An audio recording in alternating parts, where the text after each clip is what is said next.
Bank employees और retires के लिए बहुत अच्छी खबर है। जुलाई के सीपीआई के आंकड़े कल शाम को जारी हुए जिसमें 1.5 पॉइंट्स का यहाँ पे उछाल देखने को मिला है। तो इस वीडियो में एक्सपेक्टेड ये इस हिसाब से 2025 में बैंक एम्प्लॉयज का और रिटायर्स का आपका फेब 2026 से कितना रहेगा। 3 से 4% कैसे आपका बैंक एम्प्लॉयज का डेफिनेटली डीए बढ़ेगा और 90+ से आपसे यहाँ पे पेंशन के भी बढ़ने वाले हैं। तो चलिए इस वीडियो में डिटेल में देखते हैं। तो आप ऐसे वीडियोस देखने के लिए इस चैनल को सब्सक्राइब जरूर करें। और आप जेआरबी के लिए यहाँ पे प्रिपरेशन कर रहे हैं तो फाउंडेशन बैच हमारा लॉन्च हो चुका है जिसमें डीबीएफ बैंक प्रमोशन भी कवर होगा। 499 में नवंबर के लिए 3 महीने की वैलिडिटी में ज्वाइन कर सकते हैं। कंप्लीट वीडियो कोर्स आपको मिल जाएगा। 10,000+ एमसीक्यू वीडियो कोर्स मिल जाएगा, थियरी भी मिल जाएगी, पीडीएफ नोट्स मिल जाएंगे, 24 मॉक टेस्ट मिल जाएंगे। इस नंबर पर कॉल व्हाट्सएप टेलीग्राम करके अभी ज्वाइन कर लीजिए और डिस्क्रिप्शन में लिंक है, वहां जाकर हमारा एप्लीकेशन डाउनलोड करके डेमो भी देख सकते हैं।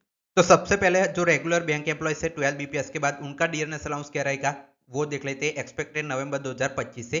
तो अभी जैसे कि आपको पता है 146.5 यहाँ पे जो आंकड़े हैं वो जुलाई के सीपीआई के कल शाम को रिलीज हुए थे और आपका प्रीवियसली जो आपका जून का था वो 145 था, मतलब 1.5% का यहाँ पे सीपीआई पॉइंट्स में इंक्रीज देखने को मिला है। तो ये बहुत अच्छा जंप है। उसके हिसाब से देखिए जुलाई के रिलीज हो चुके 146.5। अब अगस्त के और सितंबर के हम एक्सपेक्ट करेंगे कि एक एक पॉइंट यहाँ पे बढ़ेगा। ये मिनिमम है आपका, इतना तो अभी दिवाली के टाइम पर बढ़ता ही है। तो आपका ये डेफिनेटली इतना तो बढ़ने वाला है, इससे ज्यादा भी बढ़ सकता है। जैसे अभी 1.5 पॉइंट का उछाला है वैसे ज्यादा बढ़ेगा तो ज्यादा आपका डीए होगा। एवरेज तीनों का लेके तो 147.5 हो जाएगा और नया आपको डीए नवंबर से कैलकुलेट करना है तो 147 जो आपका 0.5 एवरेज आया उसमें से जो आपका बेसिक पे में इतना 0.12 बीपीएस में मर्ज हो गया था उसमें माइनस कर देना है 123.03। तो आपका करंट डीए अभी चल रहा है 21.13 और नया डीए आपका 24.47 इस हिसाब से बन सकता है। और ये पॉइंट्स ज्यादा उछाल हो गया तो आपका 25% भी जा सकता है डीएनएस अलाउंस। तो आपका नेट इंक्रीज यहाँ पे 3.34%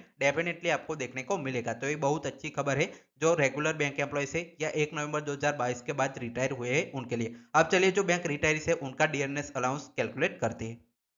अब चलिए देख लेते हैं जो रिटायरीज है उनका फेब 2026 से क्या डीएनएस अलाउंस रह सकता है। अभी जो आंकड़ों में जंप आ रहा है वो उनको भी रिफ्लेक्ट करके जब उनका डीएनएस अलाउंस कैलकुलेट होगा। तो चलिए उनके जो आंकड़े क्या रह सकते हैं अक्टूबर नवंबर दिसंबर के वो भी देखेंगे।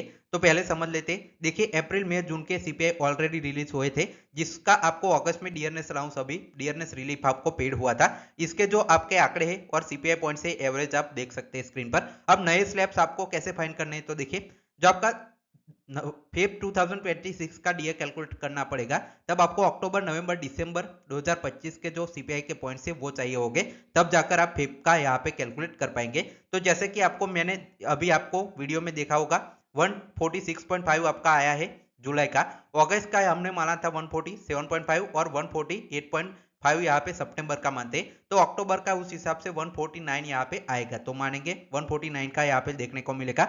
नवंबर दिसंबर का एक एक पॉइंट और बढ़ाएंगे तो 150 और 151 आ जाएगा।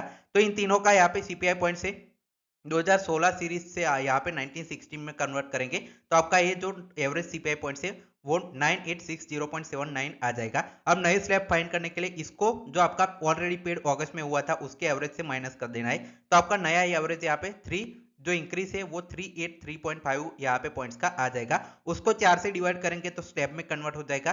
तो यहाँ पे 383.5 को 4 से डिवाइड करेंगे तो आपके 96 जो स्लैब्स है वो देखने को आपको मिल जाएगा। इतने स्लैब का आपका इंक्रीमेंट हो सकता है अगर इसी हिसाब से आपके जो एक्सपेक्टेड आंकड़े चलते रहे तो। अब चलिए इससे आपका डीए में कितना इंक्रीज होगा वो देख लेते हैं।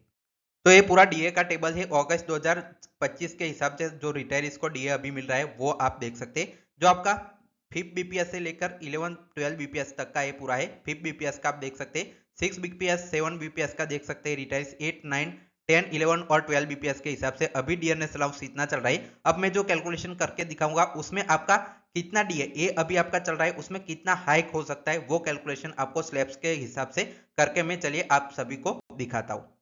तो पेंशन के लिए डीआर में इंक्रीज कितना रहेगा तो 96 स्लैब हमने जैसे कैलकुलेट किया उस हिसाब से अगर होते तो 5 बीपीएस का डीए यहाँ पे 96 को 0.06 से आप 67 से मल्टीप्लाई करेंगे क्योंकि ये जो आपका डीए मल्टीप्लाइंग फैक्टर था।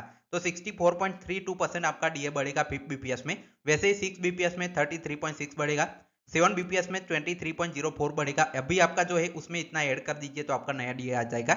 8 बीपीएस में 17.28 बढ़ेगा, 9 बीपीएस वालों का 14.4% यहाँ पे बढ़ेगा, 10 बीपीएस में यहाँ पे 9.6 बढ़ेगा, 11 बीपीएस में 6.72 बढ़ेगा और जो 12 बीपीएस है उसका जैसे मैंने कैलकुलेशन करके दिखाया 3.34% आपका 12 बीपीएस के जो रिटायर्स है उनके लिए भी यहाँ पे डियरनेस अलाउंस में बढ़ावा देखने को मिलेगा इस हिसाब से अगर आंकड़े आते रहे तो। आपको ये वीडियो कैसा लगा कमेंट सेक्शन में जरूर बताएं। Final text for watching.